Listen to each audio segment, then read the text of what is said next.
we have talked around music a lot, but have the rules about buying merchandise and, again, not only just music people listening to us, we're listening around the world. So have the rules about buying merchandise changed since the pandemic? Who wants to take that?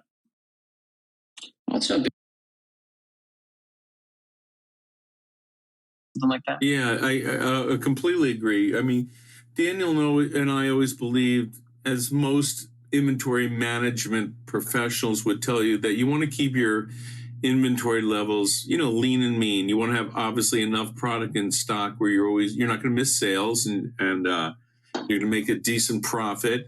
While at the same time, you don't want to have too much inventory in stock that's going to tie up, valuable working capital or possibly limited working capital and cash and borrowing ability. So it's a balancing act. And so, the answer is to understand it and analyze it and be able to keep these levels of inventory sufficient, not too much, not, it's like the porridge and the three bears, not too hot, not too cold, just right. What do I do with that?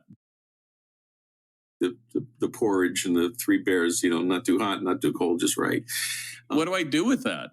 Well, Daniel and I have had a lot of discussion about that very topic. At the end of every accounting engagement that we do when we generate their financial statements and tax returns for all of our music retailing clients, Daniel's really good about always sitting down with the music store owners and walking through the financials and teaching them how to read them, how to understand what they say, how to have some insight as to what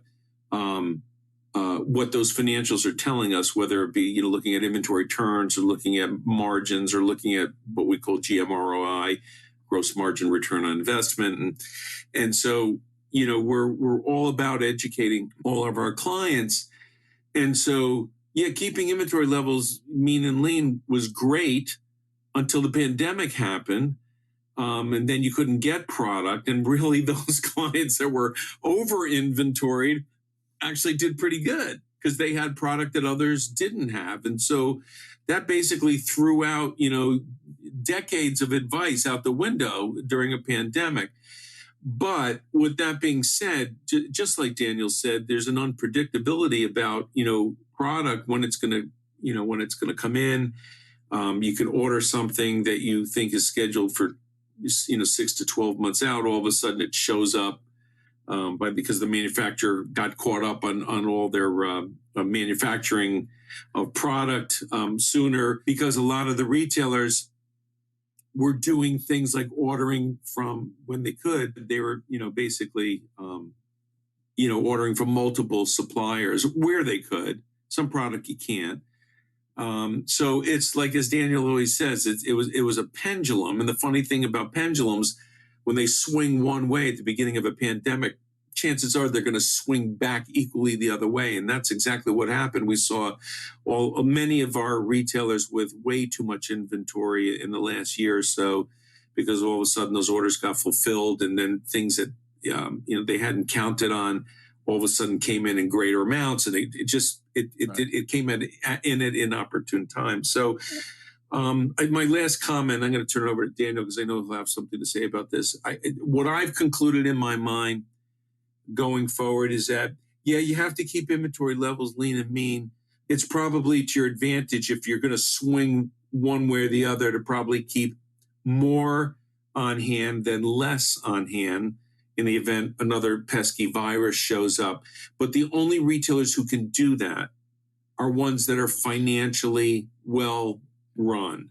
They're fiscally responsible, where they can have extra monies and financial resources tied up in arguably an overage of inventory. Those who are struggling can't do that. And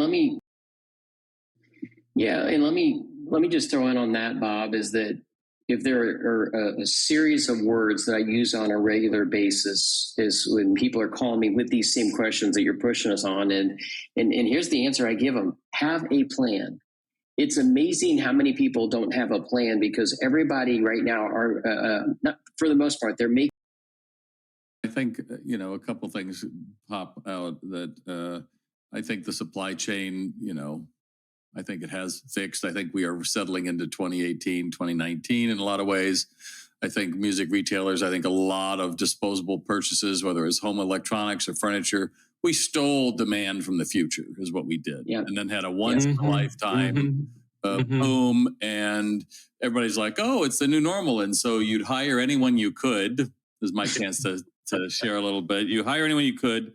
And if you had it in stock, they were an amazing salesperson. They're the bomb. They're great. But the problem with that is they have no sales skills. And so it was really just one step from e-com. And now all these suppliers who were also drinking the Kool-Aid, like, it's a new world. Everyone wants guitars and xylophones and everything else. Great.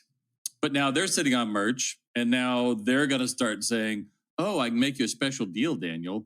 Take this off my hands. And I think that's the road to ruin as well, because you've been in this lack mentality. Now there's abundance. And now some guy's like, hey, we've got the answer.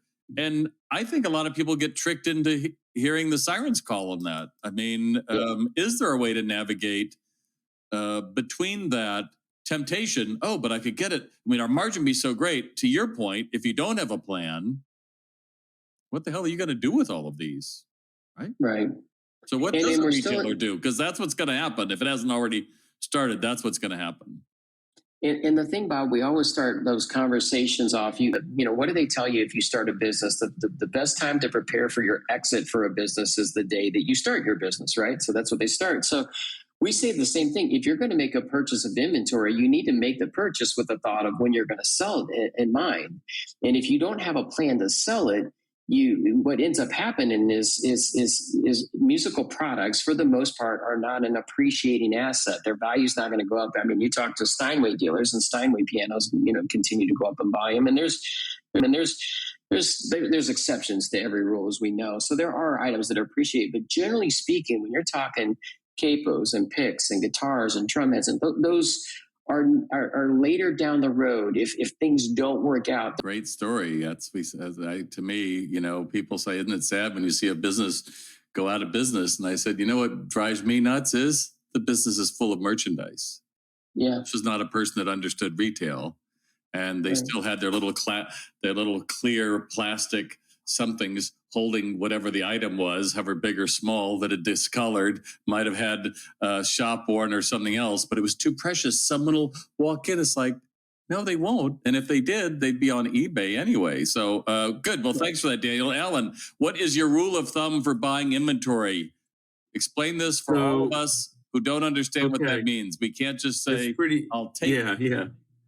So it's pretty easy. I came up with this several years ago. It just I worked it out mathematically, and I wanted to have something that when I speak, Daniel and I speak in front of, as you know, at NAMM, a few hundred people at a time, and I wanted to leave them with something that would just resonate with them in their head. They wouldn't have to write it down. That when they got on the show floor, that they could apply this principle, if you will, of buying, and to know.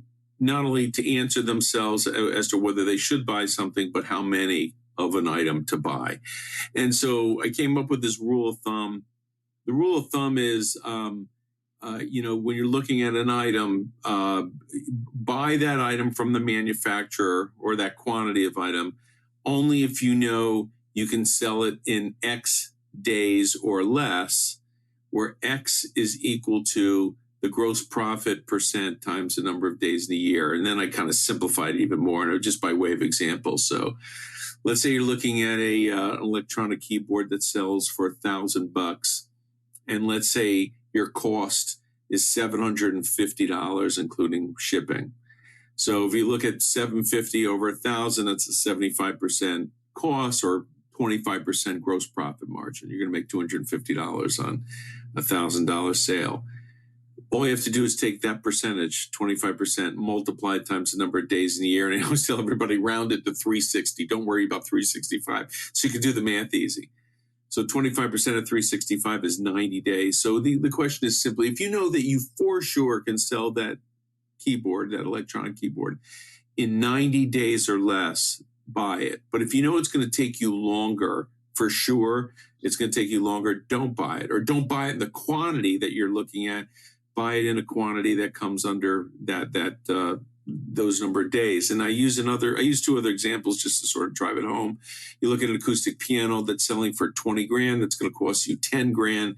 That's $10,000 of gross profit dollars, or 50% margin. 50% times 360 days is 180 days. So I basically say, look, okay, if you know that you're going to achieve at least a 50% margin, I'll give you half a year to move it.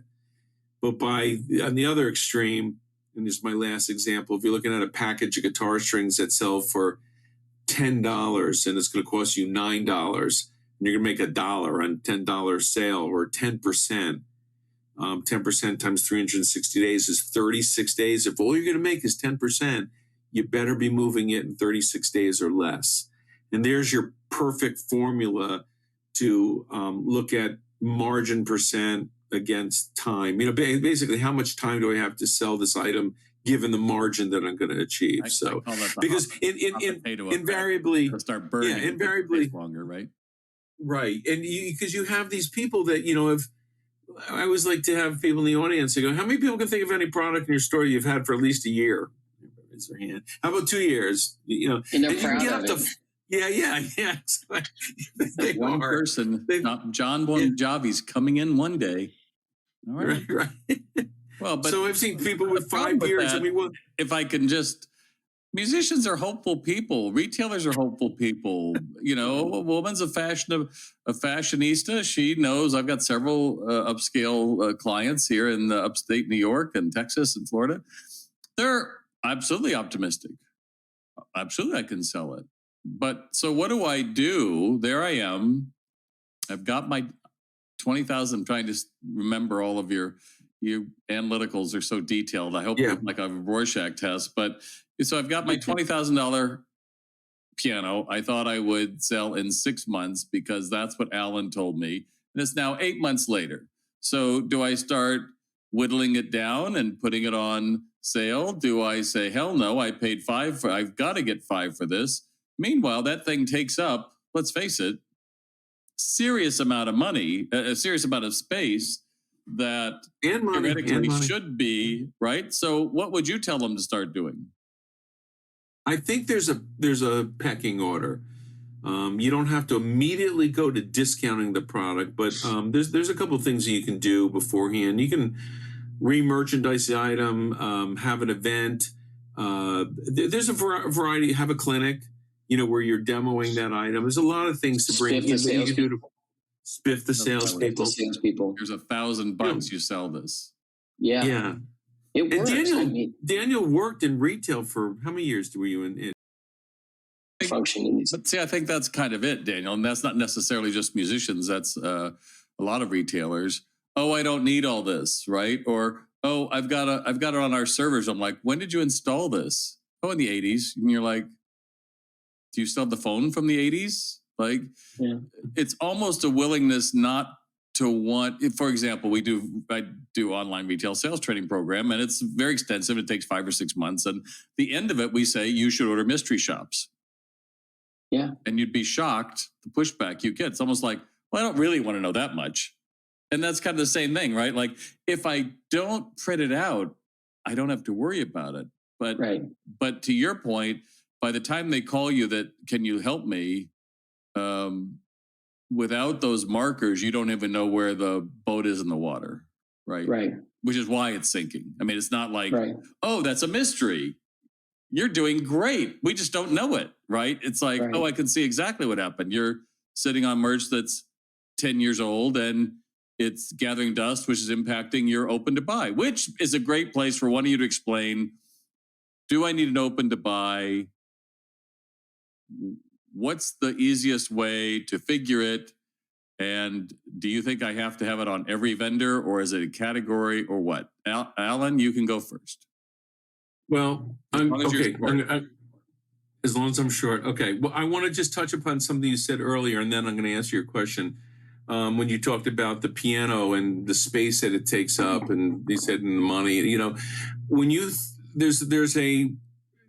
it's been proven over and over again by inventory management professionals that when you buy an item on January 1st for $1,000, if that item is sitting around for a year, for an entire year, that item has probably cost you about $1,300. It is about a 30% addition of cost. And what do I mean by that? Well, obviously, if it's been sitting around for a year, you've had to tune it, clean it, re-merchandise it, the rent it's taking up, if you allocated the rent, for the space of that item, the tracking of that item, the manpower to count it in a physical inventory. You add up all those costs, that's not $1,000. And God forbid you put it on floor planning or you borrowed from the bank to pay for it. Well, there's an interest cost. So $1,000 item that's been sitting around for a year is now cost you $1,300. So that's why. Stop just for a second. That's yeah very